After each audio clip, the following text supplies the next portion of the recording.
C'est le dessein de Dieu qui doit dominer, et non pas moi. Voyez-vous, le véritable point de départ et qui permet de garantir la plénitude, c'est que tout soit gouverné par le dessein de Dieu et par la volonté de Dieu, et non par notre besoin ou notre désir. Nous sommes appelés pour sa gloire éternelle. Nous sommes appelés selon son dessein. Si nous réduisons seulement l'évangile du salut à la satisfaction de notre besoin, nous allons limiter les choses. Ce qui est grand, ce n'est pas d'être seulement sauvé de la chute, mais d'être sauvé pour revenir vers ce que nous avions manqué à cause de la chute.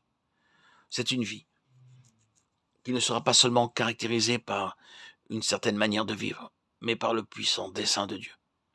C'est quand nous voyons cela et quand cela devient une chose dominante, la volonté de Dieu, le dessein de Dieu, et pas mon besoin, ni certainement pas mon désir, que nous sommes sur la voie de la plénitude de Dieu.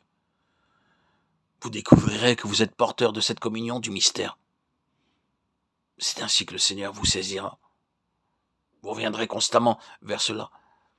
Nous devons être gouvernés par le dessein éternel, et non par ce que nous pensons être nécessaire, ni par ce que nous voudrions faire, même si c'est pour le Seigneur.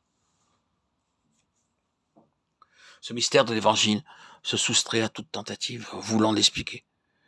Mais si nous ne pouvons pas en saisir toute la profondeur, ouvrons nos cœurs au Seigneur avec cette simple prière. Seigneur, il y a quelque chose de très élevé dans ta pensée. Je vois que c'est quelque chose d'infiniment plus grand que ce pourquoi j'ai cru avoir été sauvé. Je ne le saisis pas. Je ne peux pas l'expliquer ou le comprendre. Mais toi, tu m'as sauvé et appelé en Christ pour quelque chose de très grand. Et je le désire. Et me livre moi-même à toi pour tout cela. Je crois en ta grâce, quoi qu'il en coûte. Je crois en ta puissance pour me perfectionner, pour agir et mettre en évidence tout cela. Je me donne moi-même à toi pour toute ta volonté, pour tout ton dessein, pour le plein conseil, pour tout ce que je ne peux saisir.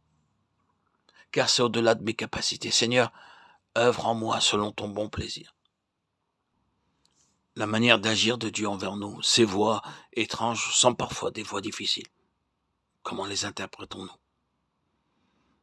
En voici l'explication, couronnée de gloire et d'honneur, conformée à l'image de son Fils.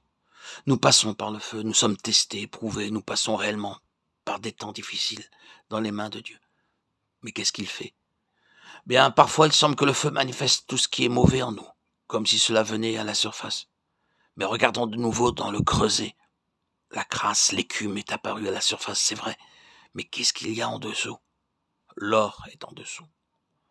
Nous voyons ce qui est à la surface, ce sont les choses qui se voient, que nous remarquons. Mais Dieu fait quelque chose de profond en dessous. Ce ne serait pas bien pour nous de savoir tout ce que Dieu fait tout au fond. Nous pourrions bien vite, dans notre pauvre humanité, devenir spirituellement fiers. Ce serait bien la dernière des choses à faire pour notre bien. Mais il fait quelque chose de profond tout en bas. Il affine l'or, même si nous sommes plus conscients de la surface écumeuse que du reste. Il nous couronne de gloire et d'honneur, afin que nous puissions nous tenir avec honneur devant Dieu. C'est un mystère, mais nous devons l'accepter.